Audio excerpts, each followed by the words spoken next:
वातावरण बहुत ज़्यादा गर्म है तो उस अनुसार से भी आपके शरीर का जो तापमान है वो गर्म होगा। अगर मौसम बहुत ज़्यादा ठंडा है तो उस तरीके से भी वहाँ का तापमान पे भी डिपेंड करता है कि आपका शरीर गर्म रहेगा या फिर ठंडा रहेगा। आपका बीपी बहुत ज़्यादा हाई रहता है तो हो सकता है कि ये आपकी हथेलियाँ, सिर और पैर के तलवे बहुत ज़्यादा गर्म रहे इस कारण से भी। तो अगर आपका बहुत ज़्यादा ही गर्म रह रहा है, स्वेलिंग हो गया है और टिप में झनझनाहट रह रहा है 7, 8, 9 मंथ में, तो आप एक बार बीपी चेक करवा लीजिए, क्योंकि बीपी बढ़ना नहीं चाहिए, ना ही लो होना चाहिए इस टाइम पे। अगर बीपी हाई भी रहता है तो वो बच्चे को रिस्क है और नॉर्मल डिलीवरी डॉक्टर नहीं कराते इस टाइम पे। तो आप देख लीजिए, आप अपने बीपी को कंट्रोल में रखिए अगर बीपी की वजह से ऐसा कुछ हो रहा है तो। नहीं तो फिर ये मौसम पे भी डिपेंड करता है। कहा जाता है कि अगर आपका पैर, हाथ बहुत ज़्यादा ठंडा रहता है, शरीर बहुत ज़्यादा ठंडा रहता है तो कहा जाता है बॉय होगा, और अगर आपके शरीर बहुत ज़्यादा गर्म रहता है, हाथ-पैर के तलवे गर्म रहते हैं, तो कहा जाता है लड़की होगी।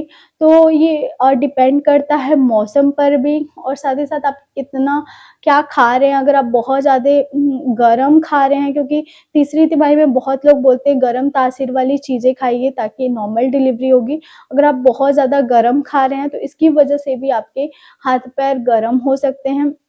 आप देख लीजिए, अगर आपकी पूरी प्रेगनेंसी हाथ-पैर गरम रही है तो आप अंदाज़ा लगा सकते हैं। अगर आपको पूरी प्रेगनेंसी हाथ-पैर ठंडे रहे हैं तो भी आप अंदाज़ा लगा सकते हैं। ये डिपेंड करता है मौसम पर, और ये डिपेंड करता है आपके खाने-पीने पर, आपकी लाइफ़स्टाइल पर। आप अंदाज़ा लगा सकते हैं कि आपको लड़का होगा या फिर लड़की होगी। ऐसे मेरा एक्सपीरियंस है कि ये सबसे ज़्यादा मौसम पे डिपेंड करता है। अगर आप ठंडे मौसम में रहेंगे तो हाथ-पैर ठंडे ही रहते हैं, और गर्म मौसम में रहेंगे तो हाथ-पैर गरम रहते हैं। आप देख लीजिए, अगर आपको ठंडी के दिन में भी आपके हाथ-पैर गरम रह रहे हैं तो कहीं न कहीं आप अंदाज़ा लगा सकते हैं। आप देख लीजिए, आपके हाथ-पैर ठंडे हैं या फिर गरम हैं। नीचे डार्क सर्कल हो गए हैं, आपका चेहरा बहुत ज़्यादा सूख गया है 7-8 मंथ में, तो कहा जाता है ये बॉय के लक्षण होते हैं।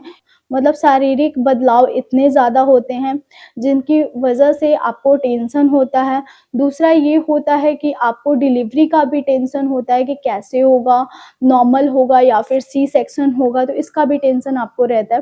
तो इसकी वजह से भी कहीं न कहीं आपको टेंशन होता है और आपके डार्क सर्कल भर-भर के हो जाते हैं, आपका चेहरा सूख जाता है। मेरे साथ भी बहुत ज़्यादा हो सकता है कि मेलानिन किसी में ज़्यादा बढ़े, किसी में कम बढ़े। तो जिसमें कम बढ़ता है मेलानिन तो उनमें ये सारे सिम्पटम्स नहीं दिखाई देते हैं, लेकिन जिनमें ज़्यादा मेलानिन बढ़ता है तो उन पे ये सारे सिम्पटम्स दिखाई देते हैं। जैसे कि मेरे अंदर ये सिम्पटम बहुत ज़्यादा मैच किए थे। मेरी गर्दन बहुत ज़्यादा काली हो गई थी, मेरे अंडर आर्म्स काले मुझे लगते थे, ब्रेस्ट का निप्पल काला लगता था। मतलब प्राइवेट पार्ट का जो दोनों थाई होता है पास वाला, वो मुझे काला लगता था। तो अगर आपके साथ भी ऐसा हो रहा है कि आपको बहुत ज़्यादा काला हो गया है, ज़्यादा नज़र आ रहा है, क्योंकि नॉर्मल कलर हम सबको पता होता है। अगर इस टाइम पे आपको बहुत ज़्यादा चेंज लग रहा है इन सब में, तो आप कहीं न कहीं अंदाज़ा लगा सकते हैं कि आपको क्या होगा। ऐसे कहा भी यही जाता है कि इस टाइम पे अगर आपने बॉय कंसीव किया है तो आपके ब्रेस्ट का निप्पल बहुत ज़्यादा ही काला हो जाएगा, आपके अंडर आर्म्स काले हो जाएँगे, थाई के एरिया के साइड में पूरा काला हो जाएगा और बैक साइड में काला हो जाएगा।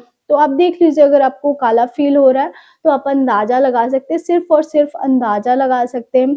वो कन्फर्मेशन आपको जब आपकी डिलीवरी हो जाएगी तभी आपको मिलेगा, उससे पहले नहीं। ज़रूर बताइएगा नीचे कमेंट बॉक्स में कि आपके साथ क्या मैच कर रहा है और क्या नहीं। आई होप आपको आज की वीडियो बहुत ज़्यादा पसंद आई होगी।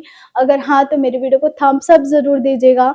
सब्सक्राइब कीजिए नीरू ब्यूटीफुल कॉर्नर को, और भी अच्छी और इंटरेस्टिंग वीडियो के लिए मुझे इंस्टाग्राम पे ज़रूर फॉलो कीजिए। वहाँ पे मेरी इस फैशन वीडियोज़ और लाइफ अपडेट डालती हूँ, तो आपको बहुत अच्छा लगेगा। तो चलिए फिर मिलते हैं एक नए और इंटरेस्टिंग वीडियो के साथ। तब तक के लिए बाय फ्रेंड्स, लव यू।